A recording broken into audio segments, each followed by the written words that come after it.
Today on That Guy with the Glasses, I'm going to attempt something completely original and something different, something that's never been done before, especially on this website. I'm going to take a look at one of my all-time favourite movie series and do a positive review on it. Now, taking this bold step in my evolution as a critic and a video reviewer, I figured it best to contact the people at Channel Awesome to make sure they were okay with me doing this. So I went straight to the top. None of that middleman stuff. I went straight to the top and spoke to the big cheeses.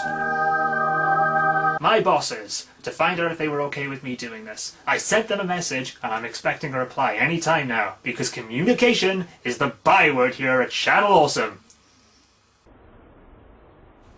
Any minute now.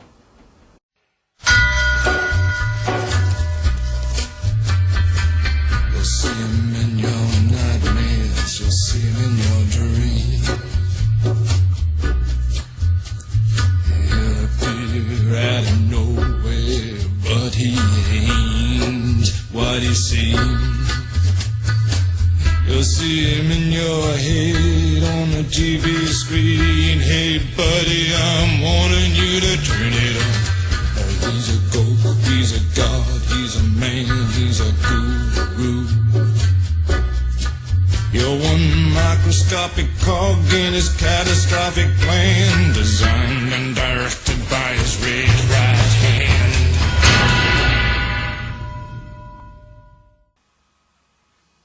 You know, I've been thinking, and it's very tricky to write your first intro for your first review, which this is for me. It's my first major review. I say major, makes me sound really big-headed. But some people open with a joke, some people open with a catchphrase, and some people open with a theme song and music video. Me, I've kind of gone for all three. Well, except the joke. Hi, I'm Welshy, from Wales. Not Sad Panda from France, which some people seem to get confused by. Welshy, Panda, Panda, Welshy, Welshy, Wales, Panda, French, French accent. Honest to God, Rob, why do people get so confused between me and Sad Panda? Oh, sorry, this is Rob. He's my monkey. He has a bit of trouble telling me and Sad Panda apart. Don't you, Rob? Yeah, exactly. Anyway, I'm Welshy.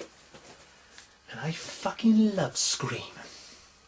So yeah, by that intro you can probably tell that this isn't going to be a critique of the films, with the fourth one being released on the 15th of April 2011. I've timed these reviews so you can watch Scream 1 now and then Scream 2 and 3 after the release of 4. Why? Well, I'd like to say it's because I had a grand plan, but it's more for the fact that I let work pile up and my March videos became my April videos. So sue me. Now I know a lot of you out there are probably looking at this and thinking that this whole style of review is very similar to Dina and her game den, in that I'm doing a positive review on a movie that I love. And you'd be right. However, I totally anticipated the name-calling I'm bound to get for doing this, calling me an original and telling me to get my own idea and that I'm a rip-off. So I contacted Dina and asked her if she was okay with me doing a positive review on a movie that I love. And she was fine. Weren't you, Dina? Thank you, Dina. Now, enough of these silly accusations of copying. Let's get back to the review. Scream is one of those movies, like Halloween, that I can vividly remember watching for the first time. It was 1997, I was 16 years old, my parents and my brother were away for the weekend, and I had the house to myself. And through sheer luck, my parents had been to the video store the previous night and they'd rented Scream, on VHS no less. Ooh, that's taking me back. So I put it in. I was home alone, I was 16, and there was a film with an 18 certificate lying in wait for me to put it in. Any of you would have done the same thing. And I'll be honest, the film scared the hell out of me. Looking back though, it's amazing to think how much Scream changed the horror landscape for its time. Before Scream, the norm was for the Superman killer, or the stalker zombie. Scream pretty much reinvigorated the slasher genre and the whodunit, and it also moved away from the zombie killer. And it brought back the costume killer. Now I know this had been done before, but Scream made it cool again. And a lot of that had to go with the costume and the killer himself. He wasn't a Superman, he was a human who could be harmed, and even better, he would actually run after his victims, and in that costume, that was scary. Scream also, not to a huge degree, but it did impact on the television landscape too. Now before Scream, you had Party of Five, which I'm assuming was a big hit stateside, but it was never that really big over here. It was popular, but wasn't kind of the mainstream sort of attention that American shows these days get. Following the success of Scream though, anything Kevin Williamson had touched was greenlit, and one of the projects was Dawson's Creek. I'm assuming it was a hit stateside because it was pretty big over here for its first few seasons. And as memory serves, the only program that really accomplished that before that was 90210. So in a way it's because of Scream that we got Dawson's Creek, which gave us this and this. But it did give us this. Oh, it was... great. So yeah, every cloud does have a silver lining. And one of the reasons I love Halloween so much, and there is a reason for me bringing this up considering Halloween appears in Scream, is that by the end of Halloween it had pretty much created 3 stars. It had Jamie Lee Curtis, she became a star through that film. It had Michael Myers, who became an icon because of that film. And in a way, although I'm not saying it didn't invent the genre, but it really put the genre on the map, the slasher genre. The slasher genre came out of Halloween leaps and bounds ahead of any other genre in the horror field because of how good that film is and how powerful that film is and how everything is done right on a really low budget. Scream also had a really low budget and it also comes away with 3 stars. By the end of Scream you've got the phone voice. Hello, Sydney. Which is so iconic and so scary and so chilling. You've got the Ghostface mask, which, I mean, even now, over 10 years later, you can still see this mask on sale, you still see people wearing the mask on Halloween. And I always felt that Jamie Kennedy came out of this like a star. Everybody's a suspect! Kennedy plays Randy Meeks, a movie geek in the film. And he's so good in this role. It's his iconic role. It's the role he will always be remembered for. And it's nothing on the scale of, say, a Jack Sparrow, where Johnny Depp was born to play Jack Sparrow. And Anthony Hopkins was born to play Hannibal Lecter. And Jennifer Aniston was born to play Jennifer Aniston. It's not on the scale of that, but it's still the actor's iconic role. It's the role he will always be remembered for. And I mean, even now, in Scream circles, he's still talked about in the role because he's so good in the role. We open with one of the most famous scenes in horror history, and undoubtedly the most powerful scene in the movie, on a ringing phone, which is duly answered by Casey Becker, played by Drew Barrymore. Now, given what's about to happen in this scene, what made it so shocking and effective is that Barrymore was marketed as the star of the film. She did a lot of the press work, she was on the poster, and for all intents and purposes, now keep in mind this was before the internet was the huge spoiler machine that it is today, everyone thought she was the star of the film. She gets into a semi-flirtatious mood with the unnamed caller as she makes popcorn and discusses scary movies. This again sets the viewer off balance. While the whole killer phoning the house thing has been done before, the dialogue in this scene is interesting because it sets up that the characters are aware of horror movies. Yeah, now I know it's fairly old news these days, but back then in 1996 and 1997, it was pretty groundbreaking for a horror movie to be self-aware. And as you can imagine, the conversation doesn't stay flirtatious for long. Why do you want to know my name? I want to know who I'm looking at. And then takes a downright twisted turn. What do you want? To see what your insides look like. Back in 97, I was terrified watching this sequence. I'm not gonna lie. I was on my own, it was 10 in the evening, I was terrified. I'd never really seen anything like this before. But I mean, it's Drew Barrymore. She's gonna be fine. Right? The caller, who claims he's outside, reveals that he has Casey's boyfriend, Steve, tied up in the backyard. And then, in a moment I never really realised until I rewatched these films, he utters the words that will become famous to another horror franchise almost 10 years later. I want to play a game. Then he dies right now. The game, movie trivia. And the questions, horror. Name the killer in Halloween. Casey gets the warm-up question right. Michael. Yes, very good. Now for the real question. No! But for the real question... Name the killer in Friday the 13th. Jason! I'm sorry, that's the wrong answer. Uh-oh. Meaning Steve loses the game. Now, truly terrified, the killer asks her to guess which door he's at. When she can't, through sheer fear, the killer makes his presence well known and breaks through the door. Running through the house, she grabs a knife and backs into the yard while the killer stalks the house looking for her. Seeing a car's headlamps and deciding to leave her hiding spot, she chances a glance. Holy shit! But this is Drew Barrymore and she's not going to go down without a fight. A phone to the face and she's away, but then she makes the classic horror mistake. She stops running. The killer attacks and mortally wounds her, and then in a scene that can shock people even today, the killer stabs her through the throat. which destroys her vocal cords in the process. The occupants of the car turn out to be Casey's parents, but they don't notice her struggle as they enter the house, only to hear her final words on the phone she's still holding in her hands as they find her gutted and hanging from a tree just outside the house. Okay, first off, I cannot begin to express how powerful this scene was when people saw it back in 1996, 1997. I mean, it's still powerful now, but back then, the big star signing up for a film and then being killed off in the beginning or halfway through, it wasn't really done. I mean, these days it's done quite a lot. But back then, nobody expected it because Drew Barrymore was so involved with the press for the release of the film and she was marketed as the star. So to see her go right at the beginning was a hell of a shock. And it still shocks today. The only problem with this scene, and it's more of an afterthought than the scene itself, because there's nothing wrong with the scene is beautiful, but it peaks the film way too soon, because there is nothing in the film that can match this moment for its sheer intensity. That's not to say the rest of the film is bad, because it isn't, but in terms of intensity and shock, nothing can match this. But it is something that Kevin Williamson and Wes Craven learnt from and carried over into Scream 2. Moving away from Casey, we cut to Sidney Prescott, played by Neve Campbell, typing away on her keyboard.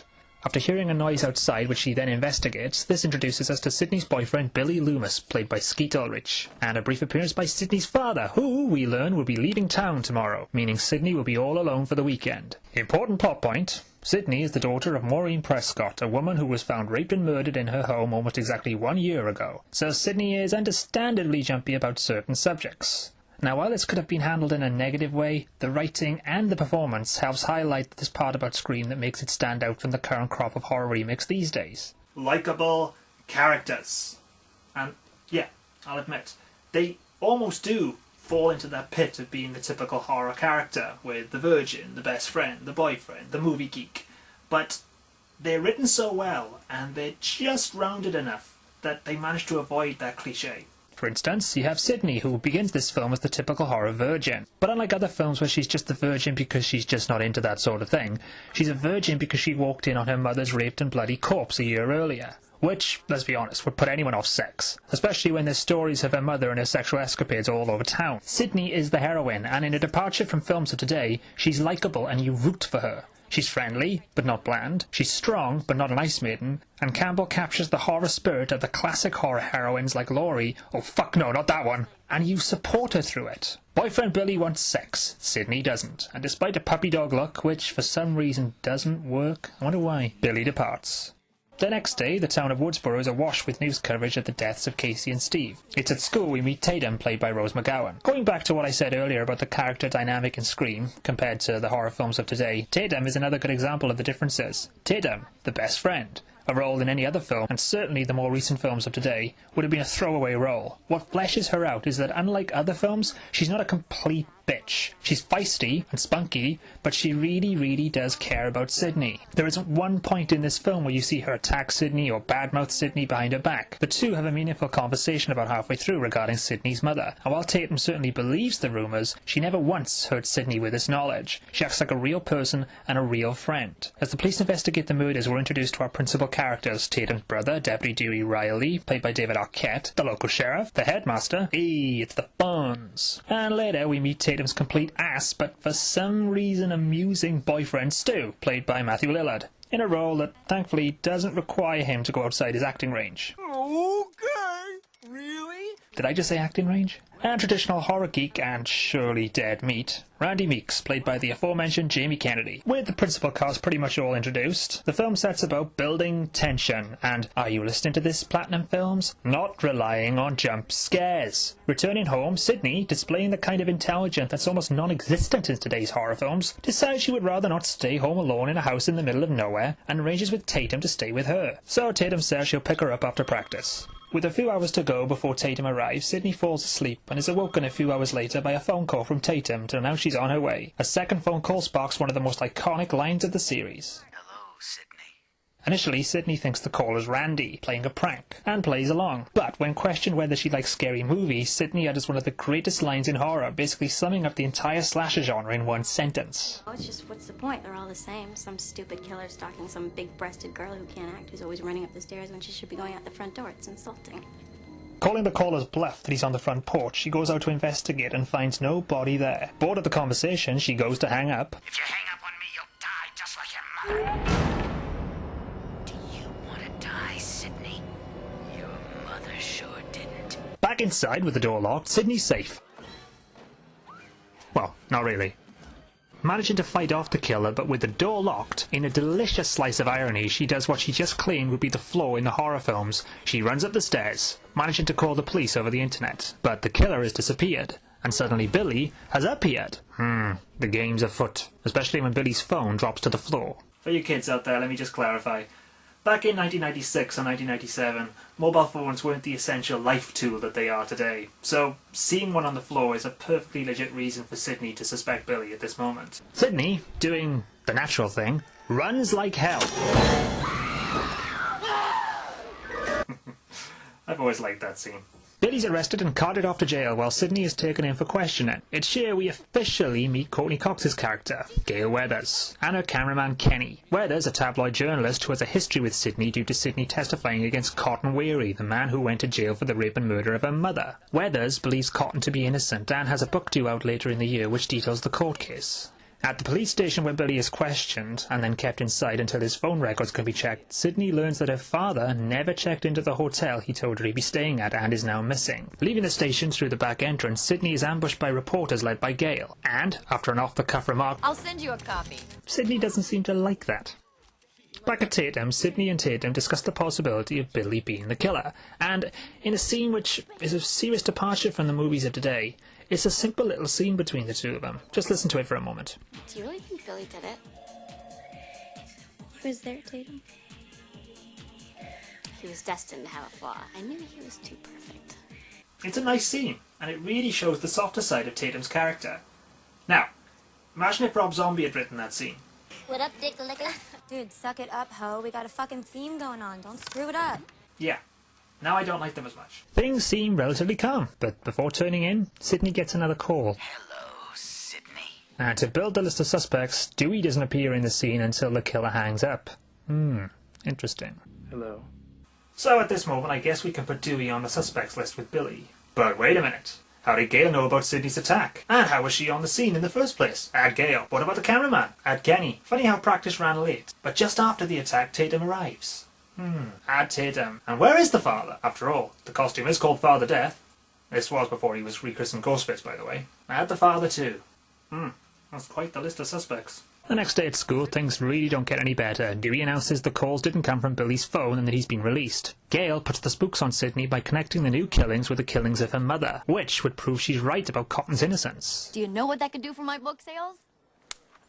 The school is alive with pranks and gossip about Sydney's mother, leading to another attack in the women's toilets, which in turn leads to the suspension of all classes and a citywide curfew. The Fonz shows his disgust at the pranks and almost assaults two of his students with a pair of scissors. In school alone, a little later, and clearly not the most popular principal, Ghostface decides that school's for chumps, and makes a meal out of the man in a kill which, I'll admit, to begin with, didn't make much sense to me, but in the grand scheme of things, it's actually a really clever plot point. Back at Tatum, Sydney and Tatum discuss Sydney's mother and the possibility of Cotton being innocent and the original killer still being out there. Now this is the scene I was alluding to earlier, which seems almost non-existent in horror movies today. The characters simply sit and talk, like two normal friends would talk. There's no bad language thrown in just for the hell of it, and they're talking about something that would naturally come up given the circumstances. It's also a good scene to show Sydney's wall-breaking in her belief that Cotton killed her mother, and it shows Tatum's softer, friendlier side, as she doesn't throw all this at Sydney, but she handles it with tact and understanding, like a friend. Well,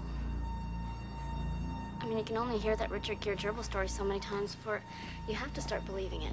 We then cut to the local video store where Stu and Randy are debating who the killer could possibly be. Randy, who has a huge crush on Sydney, points the finger at Billy, who just so happens to be there, while Stu points the finger at Sydney's father, Neil Prescott. This is another favourite scene for me as Randy, who's almost becoming the Obi-Wan of the Scream series, reels off a number of reasons why Billy should be the killer, using past horror movies like Prom Night as an example, before working himself up into a full head of steam and throwing out the ultimate cliché of the slasher genre. There's a formula to it. A very simple formula.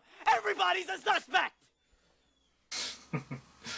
I don't know why, but the reading of that line and his reaction after saying it always makes me laugh. Billy obviously takes exception to this, and puts the spooks on Randy, which only increases Randy's belief that Billy's the killer. Being the kids of America, Stu decides to host a party at his place to celebrate the suspension of school. Oh yeah, a huge house in the middle of nowhere? This can't end well. I've got to say though, the locations used in this film are incredible. Sydney's house, which not only looks beautiful, but it's set in an amazing location. Stu's house, exactly the same, set in the middle of nowhere, and it just looks amazing. And even Casey's house at the beginning of the movie had this great feeling and mood to it. The location scouts really did a good job with this movie. Gail and her loyal cameraman follow the kids to the party location, and along with a smitten Dewey, gets inside the house and plants a camera so she can observe it from the news van. The only problem? A 30-second delay. Tatum leaves the party and heads for the garage to fetch some beers. She must be cold. Things don't quite go according to plan though, as she finds herself sealed off and cornered by Ghostface. Initially thinking Randy's under the mask and it's a prank, she soon realises that this is a little more serious as the killer draws the knife quite literally along her arm. She does manage to avoid him for a little while, but then in one of the most stupidest moves of the movie, she tries to get out through the cat flap, which goes about as well as you'd expect. Ooh, nasty. And with Tatum's death and the house party guests thinning, suddenly Billy puts in an appearance, and with Stu's blessings, Sydney and Billy head up to Stu's parents' room to talk. Upstairs, Sydney confesses her fears to Billy, fears about her mother, about possibly ending up like her, and eventually decides to give in to Billy, and the pair start to have sex. Downstairs, the remaining students, which include Stu and Randy, are watching Halloween, and commenting on Jamie Lee Curtis's breasts, and the horror fact that only virgins can survive the big chase scene. Back upstairs, and then in probably one of the most quoted scenes in Scream, Randy discusses the rules of surviving a horror movie. There are certain rules that one must abide by in order to successfully survive a horror movie. For instance, number 1, you can never have sex. No. Big no-no! Big no! Dead man. Sex equals death, okay? Number 2, you can never drink or do drugs. No, the sin factor. It's a sin. It's an extension of number 1. And number 3, never, ever, ever, under any circumstances say, I'll be right back. Because you won't be back. I'm getting another beer. You want one? Yeah, sure. I'll be right back. I just love the sheer cheek of this scene. It's pretty much satirizing the whole genre, but does it in a completely respectful way, which is really hard to do. Outside in the news van on their 30-second delay, Gail and Kenny are watching the students watching Halloween. So they are watching the students in a horror film, watching a horror film. Yeah, get your head around that for a second. A few moments later, Dewey interrupts. A car's been spotted down the road, and Dewey's off to investigate and wants Gail to tag along. You're not scared, are you? As Gail and Dewey head off down the road, Randy gets a call in the house telling him that the principal's been found gutted and hanging from the goalposts in the football field. Far from being upset, the party clears out as the students want to get to the field before he's taken down. Principal Henry, he was much loved, ladies and gentlemen, leaving only our core characters left in the house. And this is what I meant earlier when I was saying that the principal's death seemed like a throwaway death early at the time. It was actually really clever as it clears out the party and just leaves us with our core characters. The students, loaded with alcohol, all pile into their cars and take off down the road, nearly hitting Dewey and Gail, who share a quick kiss before Dewey notices Sydney's father's car parked off the road nearby. And now, children, after fleshing out the characters, after building up the tension, after setting the rules, the shit is about to hit the fan. Back in the bedroom after sex, Sydney questions Billy about his phone call from jail, which Billy seems to take offence to, only for Ghostface to make an appearance and cut Billy from the movie. The chase is on as the now non-virgin Sydney runs through the house with Ghostface close behind. Barricading herself in a room and climbing out of the top window, she falls, landing on a speedboat cover to find Tatum's dead body lodged in the garage door. Ugh, nasty. Back inside the house, Randy is still watching Halloween, and what can only be described as one of the most insanely tense and ironic scenes ever. He keeps telling Jamie Lee Curtis that the killer is behind him. I also find it funny that Randy is played by Jamie Kennedy, and all you can hear is, Jamie, look behind you. Look behind you. It's an even bigger flip of the fourth wall, and I love it. Outside, Sydney climbs into the news van only to see on the monitor the killer approaching Randy. On a 30-second delay, though, we see the killer leaving Randy alive and then suddenly appearing at the van, slitting Kenny's throat in the process. Lunging forward and stabbing Sydney in the shoulder, Sydney manages to barricade herself in the van and then escape into the night, while Dewey and Gail arrive back at the house. Telling Gail to call the sheriff and lock herself away, Dewey heads into the house armed with his gun, and as he prowls the halls looking for the killer, it's almost like he's being stalked by the Halloween theme. If you've watched any of my previous videos, you'll know that Halloween is my favourite movie of all time. If you don't, now you do. But what I think is so good about this scene is that you get the Scream film being played out, while the Halloween footage and score is being played over it, and it fits. Somehow, it fits so well. And there's also the subtle irony that these characters are watching a horror film while they're in one as well. Outside, Gail finds blood all over the floor, and before she can contact the sheriff, she's surprised by Randy, who she knocks out with the phone. Starting up the van, only to discover blood on the windshield, she's startled by Kenny's body and then drives off the road and down an embankment after spotting Sydney standing in the middle of the street. With nowhere left to go, Sydney heads back to the house, only to find Dewey in the doorway before he collapses with a knife in his back, and Ghostface again gives chase. Sydney manages to lock herself in Dewey's van, but before she can call for help, Ghostface again attacks, and she just manages to escape. Covered in blood, completely distraught, and seriously freaked out, she holds a gun to Randy, who tries to convince her the killer's Stu, only for Stu to appear and try to convince her of the opposite. Fuck you both! Yeah, I'd have done the same. Inside the house locked in, Sydney's startled by the still-alive Billy, who takes her gun and opens the door, allowing Randy inside. Stu's flipped out. He's gone mad. We all go a little mad sometimes. No, Billy! So I guess Billy was the killer.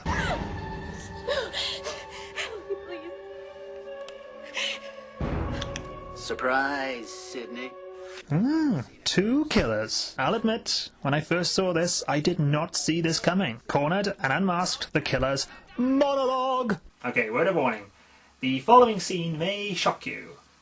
If you ever wanted to see insanity brought to life, this is the scene. Billy and Stu run through their reasons for killing Sydney's mother and for what they've been doing, which range from we're fucking insane to Sydney's mother was having sex with Billy's father, which revelation led to Billy's mother moving out and abandoning him. The final surprise being Sydney's father, with the plan being to frame the father so the only survivors are Billy and Stu. To make the plan work, though, they need to look the part and begin stabbing each other. But they have no idea the effect of a single stab because they based all their knowledge on horror movies. Irony, ladies and gentlemen. She said everybody dies but us. Everybody dies but us. We're gonna carry on and plan the sequel. Cause let's face it, baby, these days, you gotta have a sequel.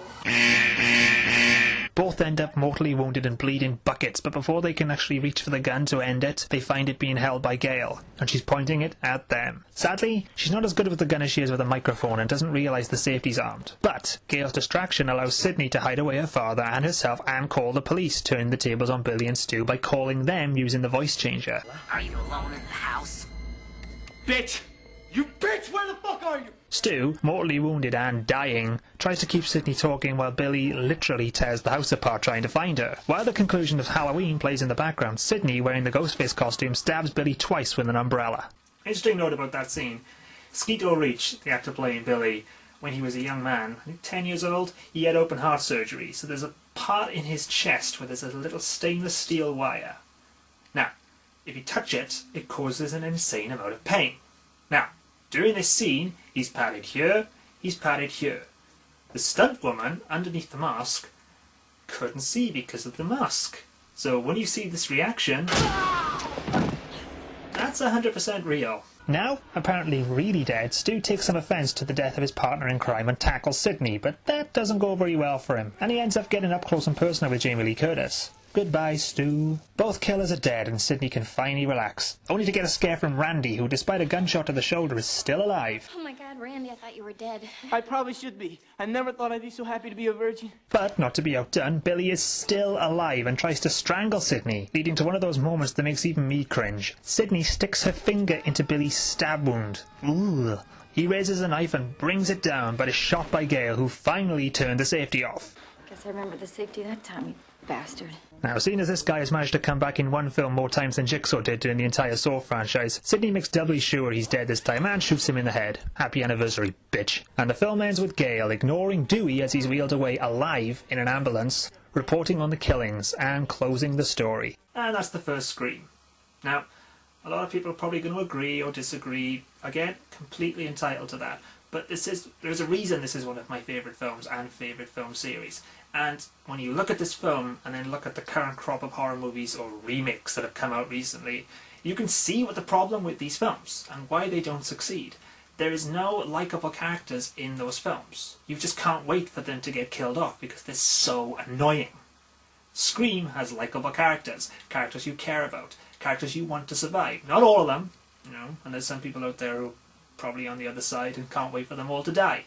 But the majority of people care about these characters and you want them to survive. The story is really good and really builds well through the whole film. There's a point to it, as opposed to just hack, hack, slash, slash, kill, kill. The script is sparkling. It's got some great, great one-liners and a great satirical view on the whole horror genre. But that was Scream 1. Scream 2 finds our heroes...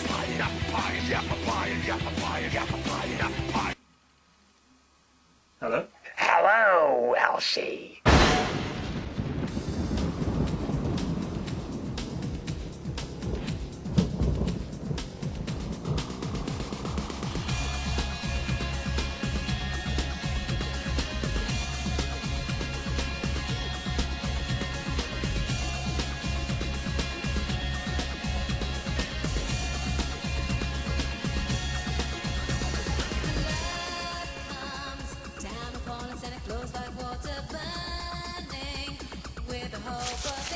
Sad Panda. Welcome to die.